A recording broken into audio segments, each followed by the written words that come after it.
오래된 이야기를 써볼까 한다. 나는 숙모와 넘지 말아야 할 선을 넘은 놈이다. 작은 아빠는 해외 출장이 잦아 숙모가 혼자 지내는 일이 많았고 숙모의 의도에 넘어간 나란 놈은 젊은 시절 숙모의 뜻대로 행동하게 되었다. 그 이야기를 써리모 채널에 제보해 보겠다. 좋아요, 구독 부탁드려요. 우리 부모님은 바닷가 근처에 숙박업을 하고 있었다. 게다가 아버지는 새벽에 나가 물고기를 잡아왔고 회, 매운탕도 파셨다. 지금은 펜션, 리조트, 호텔이 많지만 옛날에는 바닷가 근처에는 민박이 많았고 손님들은 그곳에서 숙식을 해결했기에 우리 집은 나름 성수기에 돈이 몰렸다. 게다가 자동차 보급이 많아지면서 여름뿐만 아니라 다른 계절에도 바다를 보고 싶어 하는 사람들이 많아지게 되어 부모님의 사업은 나날이 승승장구했다. 우리 집은 강원도였고 해수욕장 근처이니 다다라면 너무 친근하다 못해 질리기까지 했다. 그런 내 마음을 아셨는지 방학이 되면 서울에 사는 삼촌 집에 보내 도시 생활을 좀 해보고 오라고 하셨다. 서울에 왔다 갔다 하면서 서울에 있는 대학에 들어가기를 바라는 부모님의 간절한 바람이기도 했다. 그 당시 삼촌은 회사에서 해외 출장이 많은 사람이었다. 삼촌과 숙모는 대학 때 만나 결혼했는데 아이는 없었다. 숙모는 그 당시 학습지 도사로 일했고 나름 바쁘게 잘 지내는 듯했다. 나는 대학에 들어가게 되었고 부모님은 같은 자리에서 숙박업과 식당을 운영하셨다. 숙모가 사는 서울에 있는 대학에 입학하게 되었는데 학교에서 숙모 집이 가까운 편은 아니라 기숙사 생활을 했다. 숙모는 같은 서울에 사는데 주말이나 방학 언제든 놀러 오라고 했고 나는 숙모의 초대에 기쁜 마음으로 달려갔다. 이상하게도 숙모가 나를 부르는 날에는 늘 삼촌이 안 계셨다. 삼촌은 한 달에 반은 출장을 갔고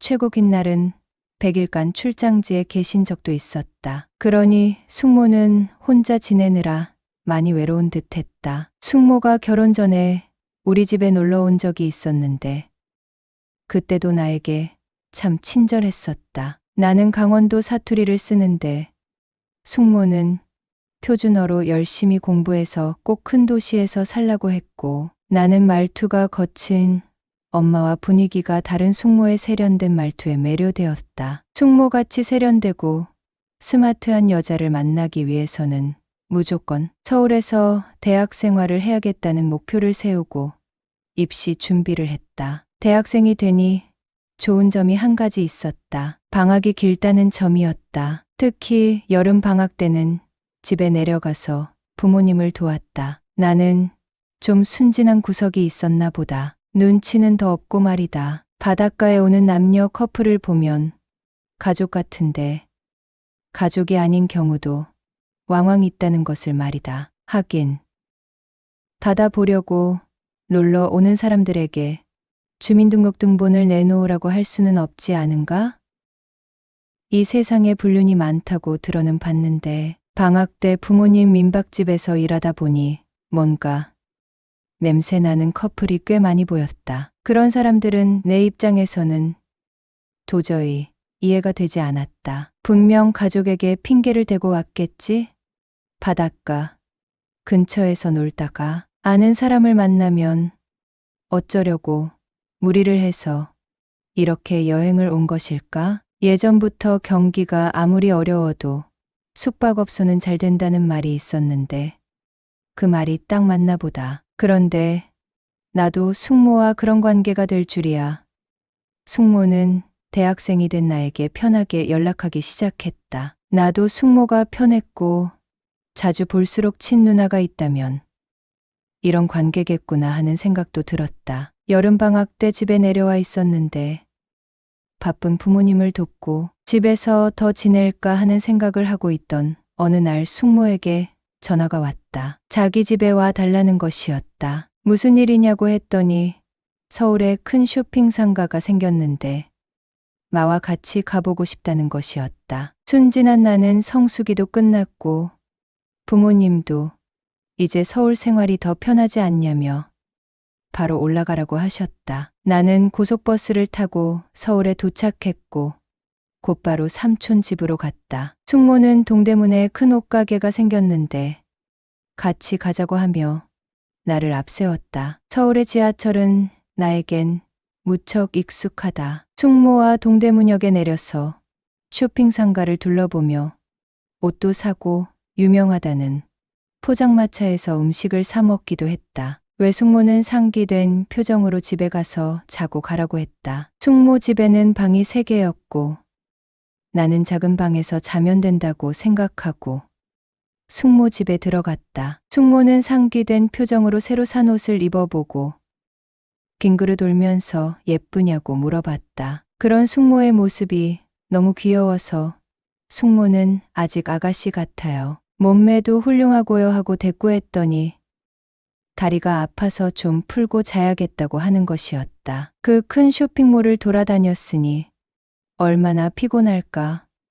숙모는 샤워를 마치고 편한 옷차림으로 나왔다. 우리는 TV를 보면서 뭉친 근육을 풀었고 어느덧 밤 12시가 돼서 잠을 자려고 했다. 그런데 숙모는 삼촌이 없어서 무서워서 밤에도 형광등을 켜고 잔다고 했다. 나는 작은 방에서 잘 테니 무슨 일 있으면 바로 부르라고 하며 무서워하지 말고 불 끄고 주무시라고 했고 숙모는 자기가 잠이 들 때까지 옆에 있어주면 안 되겠느냐고 하는 것이었다. 남자들이 제일 무서워하는 시간이 쇼핑 시간인데 나는 군말 없이 숙모와 옷을 사러 다니면서 너무 피로했다. 앞으로 사귈 여자가 뭐 사러 가자고 조른다면 좋게 거절해야겠다고 생각했다. 당장이라도 작은 방에 가서 누우면 바로 깊은 숙면에 들어갈 것 같았는데 숙모는 나를 너무 편하게 생각하는 것 같았다. 자기 옆에 있어 달라니 그게 말이 되나?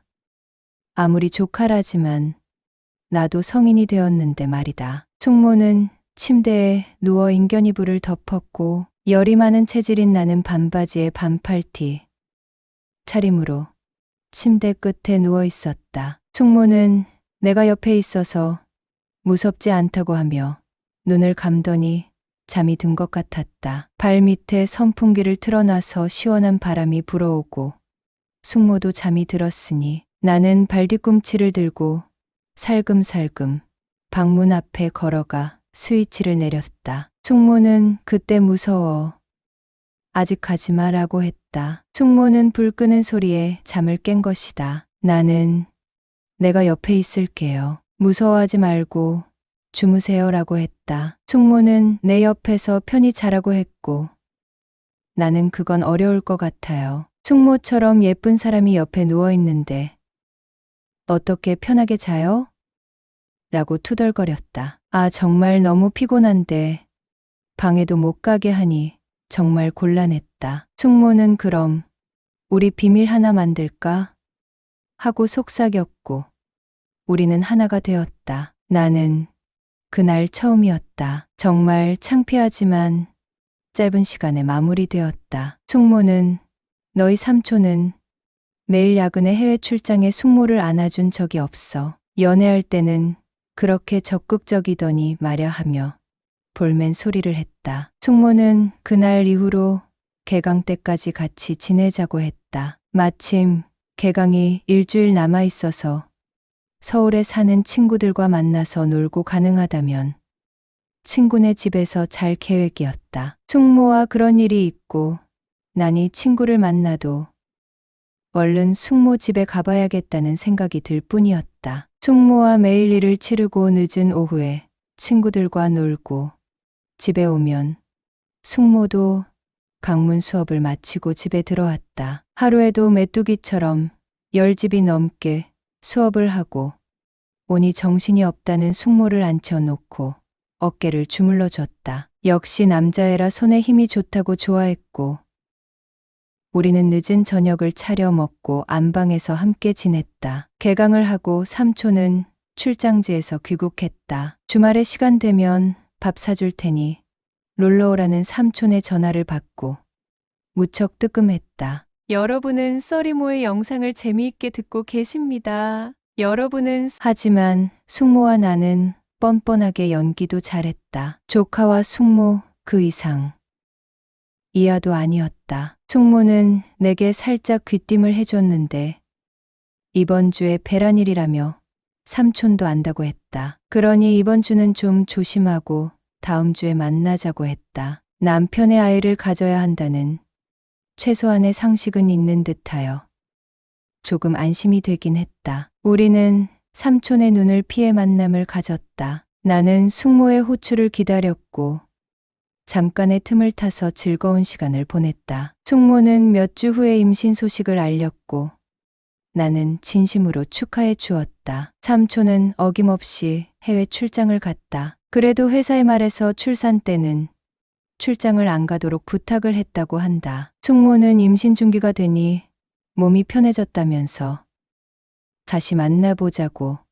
연락이 왔고 나는 조심스럽게 만남을 가졌다. 숙모는 자연분만으로 예쁜 딸을 낳았고 누가 봐도 삼촌을 빼 닮은 아이였다. 숙모는 삼촌이 해외 출장은 안 가지만 나와 더 잘 맞는 것 같다면서 이런저런 핑계를 대며 집에 와 달라고 했다. 지금 생각해보니 그것은 숙모가 유도한 일이었다. 예를 들어 분유가 떨어져서 급하다.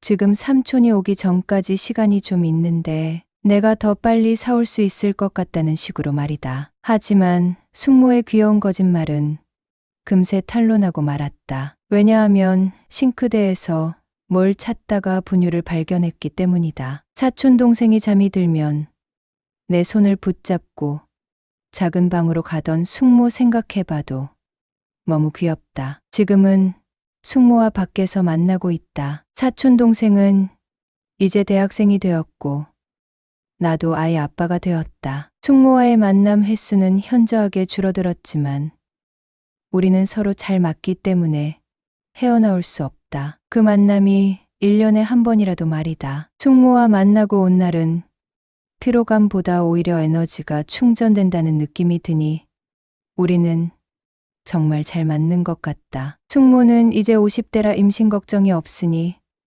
더 자주 보자고 보채는데 시간 내 보겠다고 하며 약 올리는 나란 놈 세상에 비밀은 없다는데 더 조심하면서 만나야겠다.